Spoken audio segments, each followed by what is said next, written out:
بسم اللہ الرحمن الرحیم۔ السلام علیکم۔ آج کی اس ویڈیو میں آپ ملاحظہ فرمائیں گے سیرت النبی صلی اللہ علیہ وآلہ وسلم کا پارٹ نمبر 1، جس میں حضور اقدس صلی اللہ علیہ وسلم کا اپنے یاروں کے ساتھ ہنسی مذاق کرنا۔ اگر آپ اسی مبارک زمانہ میں چلے جائیں جس میں آپ کے اور میرے نبی حضرت محمد صلی اللہ علیہ وسلم اپنے یاروں یعنی صحابہ اکرام رضوان اللہ علیہم اجمعین کے ساتھ ہنستے مسکراتے تھے،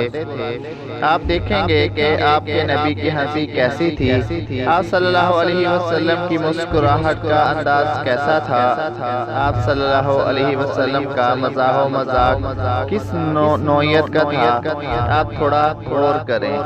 تھوڑا نہیں بلکہ خوب غور کریں اور اپنے آپ کو نبی کی معیاری طرز عمل اور اصولوں پر رکھیے کہ آپ ویسے ہی ہنستے ہیں جس طرح ہمارے نبی صلی اللہ علیہ وسلم ہنستے تھے، کہ آپ کی ہنسی ویسی باتوں پر ہوتی ہے جس طرح ہمارے نبی صلی اللہ علیہ وسلم ہنسا کرتے تھے،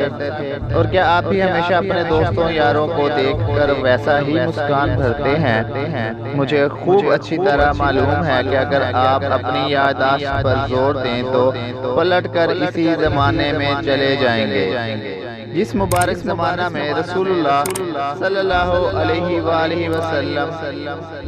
اپنے اصحاب رضوان اللہ علیہم اجمعین کے ساتھ زندگی گزارا کرتے تھے، تو بلا شبہ آپ کو یقین ہو جائے گا کہ ہنسی خوشی اور مذاق کے موقع پر آپ صلی اللہ علیہ وسلم کا طرز عمل اس نبوی منہج کے طریقہ سے بہت مختلف ہے، جس طریقہ پر ہمارے نبی صلی اللہ علیہ وسلم صحابہ اکرام رضوان اللہ علیہم اجمعین تھے۔ ہنسی خوشی اور مذاق کا نبوی طریقہ یہ ہے کہ آپ ہنسنے کے موقع پر ہنسے اور مذاق و مزاح میں کبھی جھوٹ کی آمیزش نہ کریں۔ حضرت ابو ہریرہ رضی اللہ تعالی عنہ روایت کرتے ہیں، ایک مرتبہ صحابہ اکرام نے عرض کیا، اے اللہ کے رسول، آپ بھی ہم سے ہنسی مذاق کرتے ہیں؟ رسول اکرم صلی اللہ علیہ وسلم نے ارشاد فرمایا، میں تم لوگوں سے ہنسی مذاق تو ضرور کر لیتا ہوں مگر حق بات کے سوا کچھ نہیں کہتا، جیسا کہ عام طور پر لوگ اس موقع پر ناحق بات کیا کرتے ہیں۔ اس لیے بھائیوں، دوستوں، یاروں سے خود کو الگ تھلگ کر کے آپ اپنے نبی صلی اللہ علیہ وسلم کی یہ وصیت کبھی بھی فراموش نہ کریں،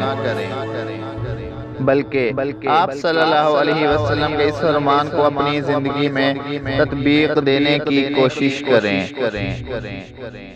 تیرا اپنے مسلمان بھائی کی طرف دیکھ کر مسکرانا بھی تیرے حق میں صدقہ ہے۔ نیز یہ ارشاد نبوی صلی اللہ علیہ وسلم بھی ہے، خیر بھلائی کے کاموں میں سے کسی ادنا کام کو بھی حقیر نہ سمجھو، گرچہ اپنے مسلمان بھائی سے بشاشت اور خوش دلی کے ساتھ ملنا ہی صحیح۔ لہٰذا آپ ان لوگوں کی فہرست میں شامل نہ ہو جن کا جھوٹا دعویٰ ہے کہ ہمہ وقت چین بچین رہنا، لوگوں کے ساتھ ہنسی مذاق نہ کرنا، خود کو ان سے الگ تھلگ رکھنا اور حزن و ملال کا داعیہ پیدا کرنے والی قسم کی آواز و نغمات کو اپنی زندگی میں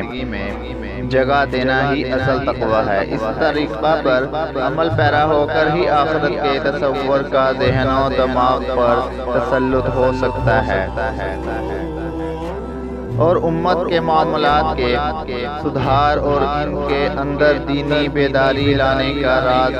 انہی دقیانوسی افکار و نظریات میں بنا ہے۔